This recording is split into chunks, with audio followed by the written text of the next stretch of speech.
नमस्कार प्रिय विद्यार्थियों, मैं हूं पीके सर। उपस्थित हूं आज एक नई प्रश्नोत्तरी के साथ। आज की प्रश्नोत्तरी प्रश्न एकादशी 11 है।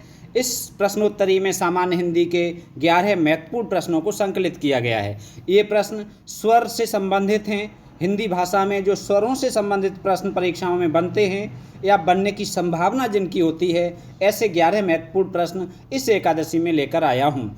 ये एकादशी श्रृंखला विभिन्न प्रतियोगी परीक्षाओं के लिए बेहद उपयोगी होगी, जिन परीक्षाओं में हिंदी भाषा से संबंधित प्रश्न पूछे जाते हैं।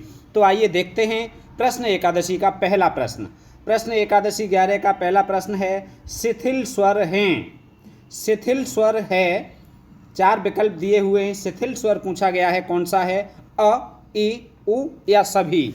तो शिथिल स्वर ये सभी हैं। अ ये भी शिथिल स्वर है, ई भी शिथिल स्वर है, उ भी, अर्थात डी विकल्प सही है। अ, ए, ओ इन्हें हृस्व स्वर भी कहते हैं, उन्हीं को शिथिल स्वर भी कहा जाता है। तो पहले प्रश्न का डी विकल्प सही है। आइए देखते हैं दूसरा प्रश्न। स्वर होते हैं, स्वर होते हैं घोष, अघोष, दोनों या कोई नहीं? तो स्वर होते हैं घोष होते हैं। दूसरे प्रश्न का ए विकल्प सही है। स्वर कैसे होते हैं? घोष, अर्थात सभी स्वर घोष होते हैं। जिनके उच्चारण में स्वर तंत्रियों में कंपन होता है उन्हें घोष कहते हैं। तो सभी स्वर घोष होते हैं और ये अल्प प्राण होते हैं, या यदि प्राण की दृष्टि से देखा जाए तो अल्प प्राण और महाप्राण में सभी स्वर अल्प प्राण होते हैं और घोष होते हैं। दूसरे प्रश्न का पहला विकल्प सही है। आइए देखते हैं अगला प्रश्न। अनुनासिक होते हैं। अनुनासिक किसे कहा जाता है?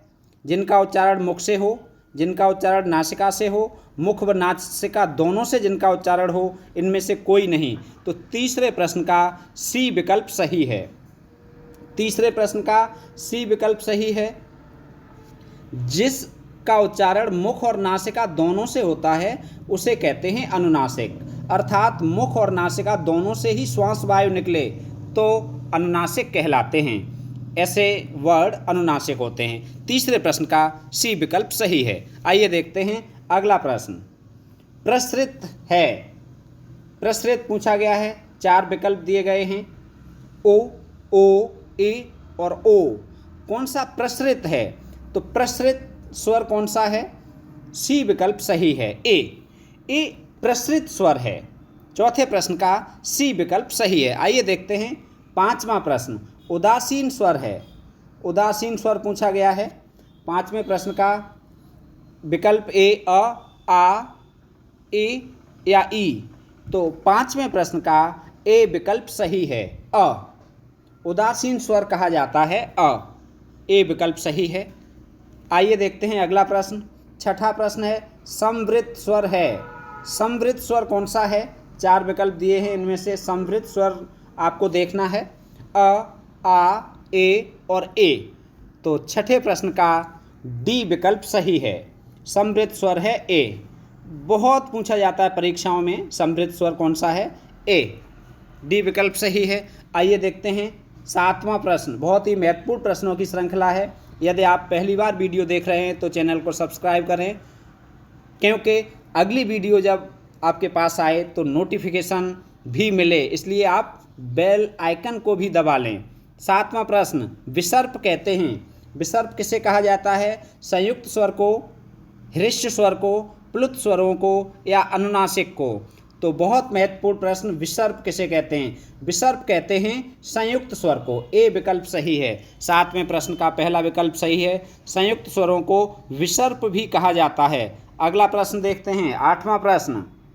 हृस्व, दीर्घ, प्लुत स्वर का उदाहरण किस पक्षी की बोली में है?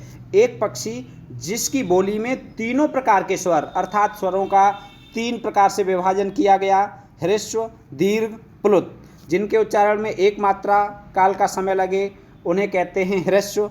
जिनके उच्चारण में 2 मात्रा काल का समय लगे उन्हें कहते हैं दीर्घ। और जिनका उच्चारण 2 से अधिक मात्रा काल में होता है उन्हें कहते हैं प्लुत। तो एक पक्षी ऐसा है जिसकी बोली में तीनों प्रकार के स्वरों का वर्गीकरण मिलता है, कोकिल, मुर्गा, मोर, हंस। तो इसमें विकल्प बी सही है, मुर्गा।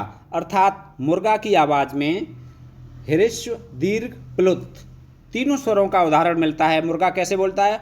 कुकुड़कू कुकुड़कू। तो क्या है? कु ह्रस्व, कु दीर्घ, और फिर बहुत देर तक कू करता रहता है तो क्या हो गया? प्लुत हो गया। जब कोई स्वर बहुत देर तक उच्चारित होता है तो उसे प्लुत स्वर कहते हैं। तो मुर्गा की आवाज़ में तीनों प्रकार के स्वर मिलते हैं। 8वें प्रश्न का बी विकल्प सही है। आइए देखते हैं 9वां प्रश्न। हिंदी में स्वर हैं। स्वर कितने हैं हिंदी में? आप सब जानते हैं, बहुत सरल प्रश्न है ये और बहुत पूछा भी जाता है। तो स्वरों की संख्या 11 है। गलत मत कर देना, 13 नहीं है, ठीक है। स्वरों की संख्या अ, ए, ओ, रे। उसके बाद उ, ऊ, अ, ए, ओ।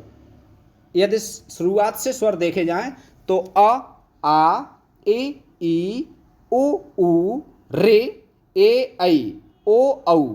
इस तरह से 11 स्वर होते हैं। इनमें अंग और अह ये अयोग वाह हैं जो कहीं कहीं स्वर की लिस्ट में मिलते हैं, जिसे पढ़कर कुछ विद्यार्थी 13 संख्या मान लेते हैं। तो वो 13 नहीं है, स्वरों की संख्या है 11 है। 9वें प्रश्न का सी विकल्प सही है। आइए देखते हैं 10वां प्रश्न। तालव्य स्वर हैं। तालव्य स्वर पूछा गया है।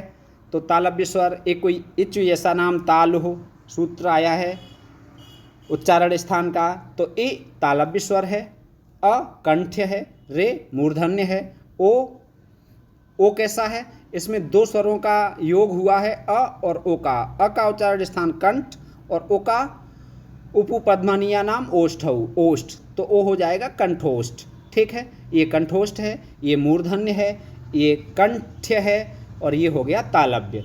10वें प्रश्न का बी विकल्प सही है। आइए देखते हैं प्रश्न एकादशी का अंतिम प्रश्न। बहुत ही महत्वपूर्ण प्रश्नों की श्रृंखला है विभिन्न प्रतियोगी परीक्षाओं के लिए, जहां सामान्य हिंदी से संबंधित प्रश्न पूछे जाते हैं। बीमार या कमजोर आदमी द्वारा बोले गए अधिकांश स्वर होते हैं आदर्श स्वर, मान स्वर, मर्मर स्वर, ह्रस्व स्वर। तो बीमार या कमजोर आदमी के द्वारा जो स्वर बोले जाते हैं वो होते हैं मर्मर स्वर। अधिकांशतः मर्मर स्वर बीमार आदमियों के द्वारा बोले जाते हैं। तो 11वें प्रश्न का सी विकल्प सही है। एकादशी आपको कैसी लगी? यदि एकादशी आपको उपयोगी लगती है तो वीडियो को लाइक करें, अपने मित्रों के साथ शेयर करें। मिलते हैं अगली वीडियो में, तब तक वंदे मातरम।